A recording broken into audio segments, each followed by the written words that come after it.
Welcome to part 1 of an incredibly exciting new explainer series. Over the next 15 parts, we're going to unpack what is arguably the ultimate engineering marvel of human history, modern telecommunications. If you've ever stopped to wonder exactly how a simple tap on your phone instantly connects you to a server sitting thousands of miles away, well, you are in the perfect place. We're going to build your understanding entirely from the ground up, starting today with Chapter 1, which covers the absolute fundamentals. But before we get into the weeds, let's talk about our blueprint. Our architectural guide for this entire journey is a phenomenal tutorial crafted by Virtualization Options LLC. They're a Colorado-based technology research, education, and advisory organization. They've mapped out the full, complex spectrum of modern telecommunications, specifically for IT professionals, and they've created a comprehensive guide that we'll be heavily referencing throughout this entire series. Here is our roadmap for today. We'll start with a welcome to the tutorial to lay out the bedrock concepts, then break down the 3-layer hierarchy, explore our analog legacy, examine the digital leap, and finally uncover the art of multiplexing. So let's get right into Section 1. Welcome to the tutorial, the bedrock. We are pouring the concrete foundation for our knowledge right now. And we have to do this because everything from 6G cellular networks to cutting-edge cloud computing architecture rests entirely on these initial principles. You really can't grasp the complex, highly intelligent networks of tomorrow without understanding how we send a simple signal today. Our source defines telecommunications as the science and art of transmitting information across distances using electronic or optical signals. The journey from Samuel Morse's telegraphy in the 1840s, which remember just used short and long electrical pulses over copper wire, to modern fiber optics isn't just a story about things getting faster, it's a story of fundamental architectural transformations. Moving right along to Section 2, the 3-layer hierarchy, the macro view. To really understand this, we need a macro view of how networks are organized. Think of this as the mental scaffold for every modern piece of infrastructure. Let's walk through these 3 layers from the bottom up. At the very base, you have the physical layer. This is the tangible stuff you can actually touch, the cables, antennas, amplifiers, the raw media that literally moves electrical or optical signals from point A to point B. Sitting right above that is the logical layer. This is where the magic of organization happens, with protocols, addressing schemes, and switching technologies. It takes those raw, dumb physical signals and actually gives them structure and direction. And finally, at the top, we have the application layer. This is where user-facing services live, your voice calls, your video streams, your web browsers. It is genuinely amazing to see how raw physical signals at the bottom ultimately become the apps we rely on every single day. That sets us up perfectly for Section 3, the analog legacy, waves and frequencies. Before the digital era took over, analog systems governed everything. Then honestly, they still exist today at the very edge of every modern network, acting as the interface with the real, physical world of sound and light. This brings us to the electromagnetic spectrum. This spectrum is vast, ranging from extremely low-frequency radio waves all the way up to gamma rays. Telecommunication systems slice up and utilize different bands of this spectrum. For instance, classic AM radio operates at hundreds of kilohertz, while modern cellular networks operate at hundreds of megahertz up to tens of gigahertz. And the physics change pretty dramatically across these bands. Lower frequencies can bend or diffract around obstacles and travel much farther. Higher frequencies don't travel as far and usually require line of sight, but the trade-off is they can carry significantly more data. So why did we shift away from analog? The transition to digital was driven by one massive fundamental advantage. You see, analog signals degrade continuously. Every single time you amplify an analog signal to push it further down the line, you are also amplifying all the accumulated background noise. It's like making a photocopy of a photocopy. Eventually, it's a blurry mess. Digital signals, on the other hand, are just ones and zeros. They don't just get amplified, they get perfectly regenerated at each repeater. The receiving equipment only has to figure out, hey, am I looking at a 1 or a 0? This perfect regeneration is what made digital transmission vastly superior, especially for long-haul networks across the globe. And that brings us to Section 4, the digital leap, the mathematics of voice.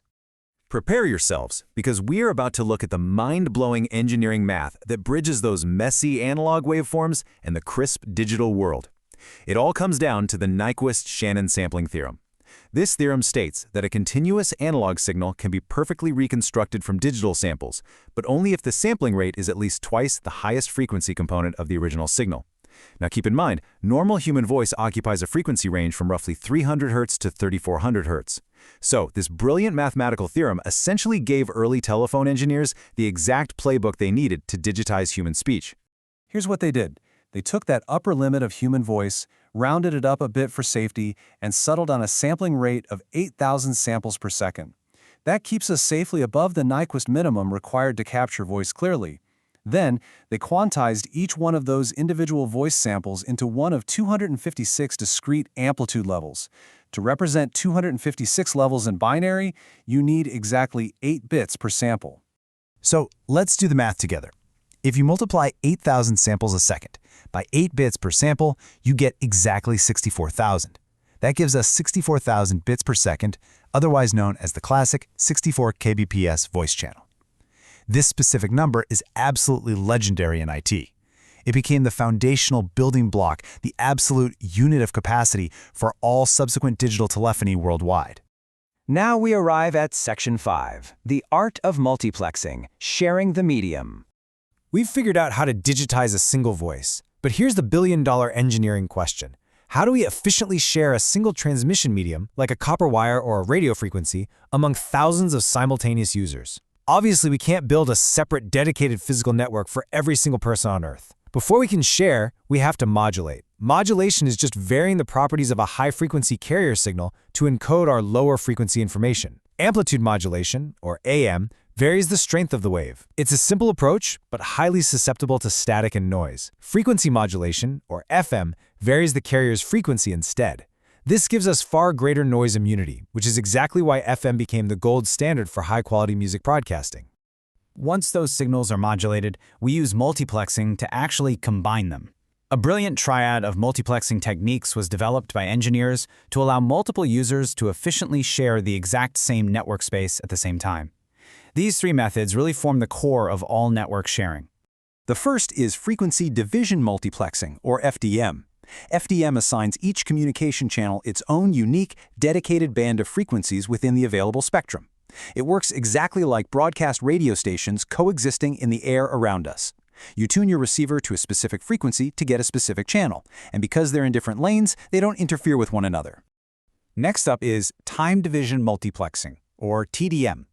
Instead of dividing things by frequency lanes, TDM allocates each channel a rapid, repeating time slot within a shared digital bit stream. Everyone takes a turn, incredibly fast.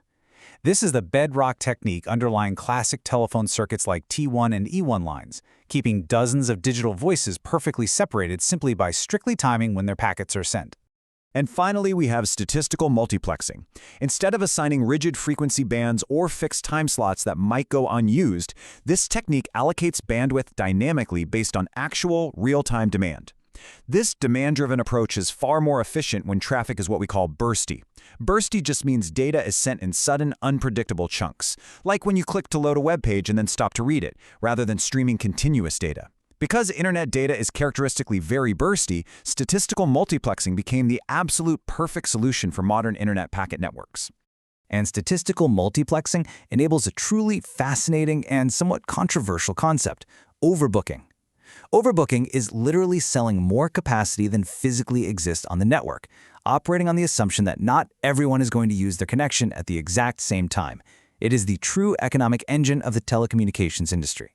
Internet service providers routinely oversubscribe their access links by ratios of 20-to-1 or sometimes even more. This is exactly why your home internet might magically slow down at 7 p.m. when everyone in your neighborhood logs on to stream movies after dinner. ISPs rely entirely on the statistical improbability of everyone deciding to download massive files at the exact same millisecond. And that wraps up our look at Chapter 1 of the Virtualization Options LLC tutorial. With our concrete foundation now laid, from the analog spectrum through the math of digital voice, right up to the art of multiplexing, I want to leave you with this question to ponder.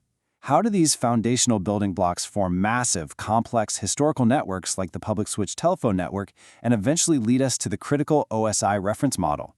Well, that is exactly what we will unpack together in Part 2. Thank you so much for joining me today, and I'll see you in the next explainer.